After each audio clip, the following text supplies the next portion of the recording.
It's Monsters of the Midweek. I'm Anthony K. I'm here as always with the producer, Mike DeFran. Mike, how you doing, man? Doing good. Doing good. We're going to be Didn't talking some Aaron Rodgers owning the Bears. Obviously, some Bears kind of forecasting for what's coming forward from them. But before we get into all of that, remember to hit the subscribe button and get your weekly dose of the Chicago Bears. All right. Go ahead, Mike. What do we got?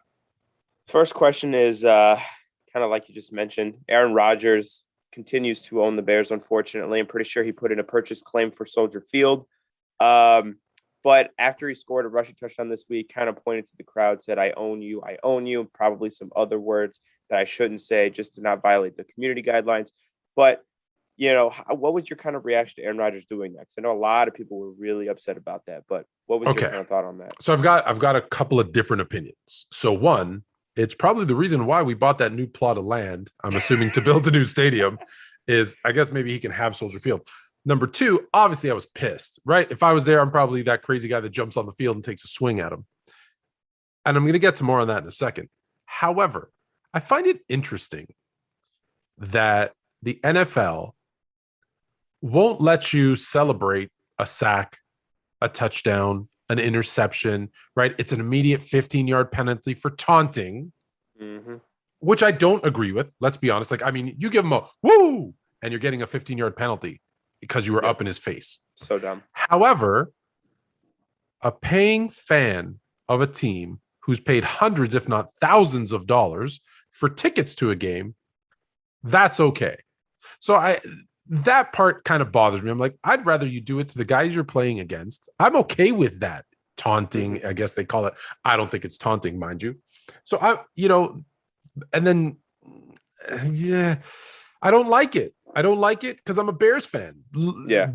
The problem is he's not wrong. He has Exactly. owned us throughout the years. We haven't, right? The one thing when a coach comes in that I want to hear, right? This is what I loved about Lovie Smith. Before he said Super Bowl, he said, my job is to beat the Packers. And he did, which is also why we went to the Super Bowl, right? Because you have to beat Green Bay to get to the Super Bowl. But let's not get carried away here. I love Aaron Rodgers. Don't get me wrong. He's a very talented quarterback. He's won one Super Bowl. Yeah. So at the end of the day, you can say, well, the Bears have won 0. Okay, we're only one off. Exactly. In the time that he's been the quarterback. They've had two of the greatest quarterbacks in the history of football for the last, 40 years, and they have 2 Super Bowls to show for it. We have had 0 superstar quarterbacks over the last 40 years. Oh, we still got, I don't know. Yeah, we still got one. I was trying to do my math. 85 was within the last 40 years. Yep. So, I get it. The crowd, I'm sure, was giving him a tough time. It was a close game. Right? It was a 3-point game at that point. We had a shot. So, listen, I'm looking forward to, this week, another tough matchup, another great quarterback, a better quarterback, the GOAT. Yep. So, I'm looking forward to that game. I'm also, excited about what the Bears are going to be moving forward in years to come. Because let's be honest, this is Aaron Rodgers' last year in Green Bay and he's going to be gone. So I know that was a lot of mixed emotions. I didn't like it, but I'm a Bears fan, so why would I like it? You're not supposed to like it. Yeah, I'm not supposed. That was probably his point. It wasn't for me to like it. Yeah. Speaking of Green Bay, I'll say probably one more thing about Green Bay. I think the best part about Green Bay, in terms of things, kind of bright for the future, I think Khalil Herbert looked really good. So what were your kind of reactions or thoughts about Khalil Herbert, maybe even now and then going forward too? It's interesting. We did one of these in the preseason, and you said Khalil Herbert looks really good, and I said, yeah, but between David Montgomery, Damian Williams, I at the time actually I thought Tariq Cohen was going to be back. He's really not going to. We're not going to really see much of him, barring any injuries. Well, we had an injury, we had COVID, we've had obviously Tariq Cohen hasn't come back at all. And you were the one that made me start watching him a little bit closer. I was listen, man, you were right. I looked into him after you said that. I was like, oh yeah, he can run the ball. He's a nice back. I think moving forward, obviously for the rest of the season, until David Montgomery comes back, I think Damian Williams is going to be back. So I think it's a nice 1-2 punch. I look forward to next season where we'll most likely have Montgomery and Khalil Herbert as our 1-2. Yeah, that's what you need in today's NFL. You need, not there's maybe 3 teams, 5 teams that have a 3 down, back. Very few Derrick Henrys out there right now, which is why you're seeing, what he's doing in comparison, right? You look at, he's the number 1 running back in the league. Number 2 is Nick Chubb. If Nick Chubb didn't get hurt and didn't have Kareem Hunt, maybe he has a chance. But Cleveland has 2 backs, right? Tennessee's the one team that says, hey, we've got that guy. Even Dallas, who had the guy in Zeke, is now sharing the load a little bit with Pollard. So really back to what I was saying. So really that's a good thing for the Bears, that we're going to have like a Montgomery who's a top 5 running back when healthy, and Herbert who's going to be probably a top 20. Like, I think we're going to have one of the best backfields in football. Yeah, no, he looked really good. I watched him in the pre-draft a little bit, and I didn't think the Bears would take him, but I was just doing my due diligence. And then when the Bears took him, I was like, oh, that's interesting. We started off as a kick returner, and I was like, oh, he's got some pop there. And then Damian Williams and Dave Montgomery go out, and I wasn't expecting 100 yards, and he had a touchdown actually also called back because of a hold. So it probably should have been like 130 and 2 touchdowns, which would have helped my fantasy team. But whatever. But yeah, I thought he looked really good. I thought the running game has looked better and better each week. So super encouraging to see that from Khalil Herbert. Moving on to next week, going on to Tampa Bay to play the GOAT. We beat him last year with Nick Foles. Any chance we beat him this year? Well, listen, there's always a chance. Yeah. There's always a chance. And, the good thing is, what's the way to beat Tom Brady? Pass rush. Hit him. Sack him. Who's the leading sack? What team is the leader in sacks this season? The Bears. So if they can, so they don't really have to worry so much about the run, right? Fournette isn't, they don't really run the ball very, very much. Okay, we've got problems in the secondary, so we got to be careful because obviously they've got weapons, right? Between Antonio Brown, Chris Godwin, Mike Evans, right? They've got some weapons down the field, so we got to be careful there. But the way to beat them is to hit Tom Brady. And so we have the team that can do that. We have a good pass rush. The other way is to keep Tom Brady off the field.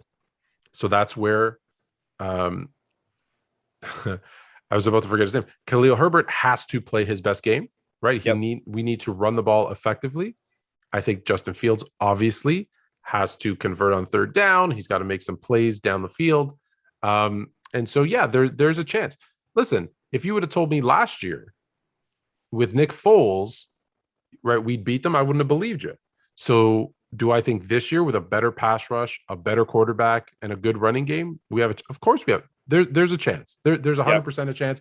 And that's going to be the key. Keep Tom Brady off the field. When you have him on the field, make sure that you hit him. You hit him. Yeah, exactly. Yeah. And I will say, Tampa Bay, obviously, like, they're the defending champs. They're obviously one of the better teams in the league, but they're really thin at DB. Like, they are. Yeah, we can throw the ball at them. We can throw the ball at them. Definitely throw the ball against them. So I think you're going to see a big game. You're going to need to see a big game from, obviously, but you need to see a big game from Herbert. You're going to need to see a big game from Allen Robinson and Mooney. Obviously, they're going to have to push the ball downfield quite a bit.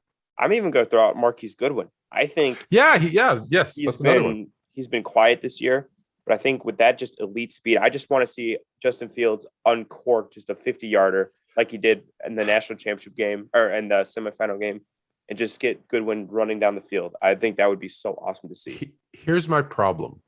And, I don't mean to kind of end on a negative, but Nagy's supposed to be the offensive guru. I haven't seen it yet, and it's driving me nuts. Now, I get it. Laser's calling the plays now, but he has not done Justin Fields any favors. You got to get guys. One, you got to get Allen Robinson the ball more. That's one. 100%. 2, you got to find ways to get a guy like Goodwin who has dynamic speed to get him the ball in space. That's your job. That the quarterback's job is to actually throw the passes, but your job is to design the plays that does that. Yeah. And I haven't seen that yet, and that worries me. So, like, I I feel like a broken record here complaining about Nagy every week, every month, every year, because I've been doing it since the beginning. But let's do something. Show me why we hired you. Show me why we took you out of Kansas City. And it wasn't just because you looked really good with Patrick Mahomes and Andy Reid. Show me. Yeah. And, people like to criticize Bill Lazor, play calling. I'll say he's calling Matt Nagy's plays. Matt Nagy made the plays. He's just calling himself. Yeah. Listen, I think Bill Lazor's a better play caller than Matt Nagy. 100%. But when you look at your playbook and, maybe they're not using the whole playbook. And you know what? At this point, you have to use your whole playbook. Yes. You have no choice. Like, it's either just don't and lose and go home, or do what you can. Open up the playbook, push it downfield. Now, granted, Fields throws the most deep balls, but the completion percentage isn't there. So we need to figure that out. We need to get the ball to our big play receivers in space. Definitely agree. That'd be a great to see. I can't remember the last time I've seen just a Bears quarterback just uncork and just drop bombs down the field, because Mitch never really did that, right? Nick Foles didn't really do much of it. It probably would have been Jay Cutler, in the Mike Martz era, where he was chucking it downfield, throwing interceptions and getting smoked in the backfield as he was releasing them. But I mean, I'm not to go into too much of the playbook of Mike Martz, but that's what happens when you have an 8-step drop and you got to wait for all your receivers to make a double move.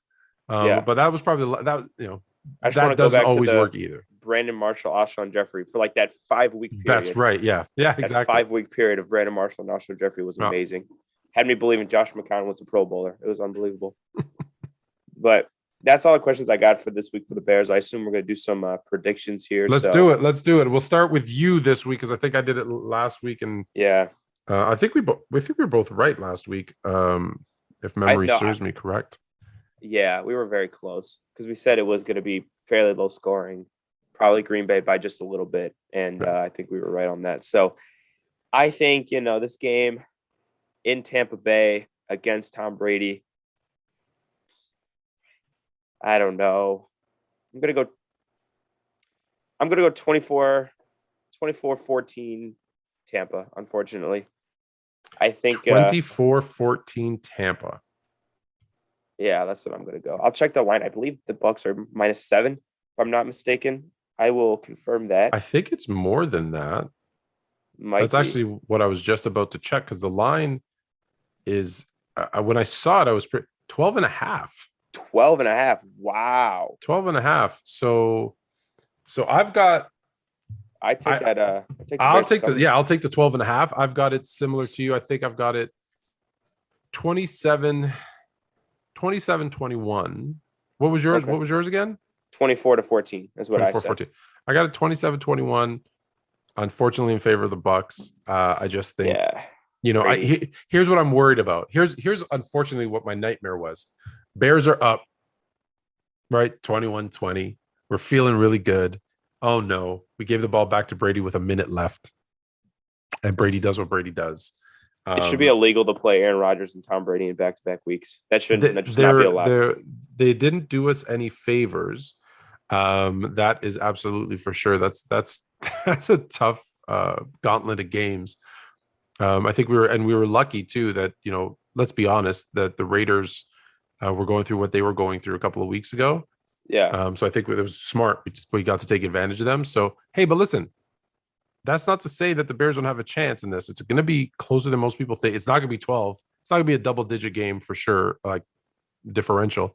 And look, the Bears did it last year. So maybe me picking against them for the first time in 3.5 years, maybe this is the motivation. Yeah. They could put it up on the bulletin board, and I can motivate them to get the win this week. Yeah.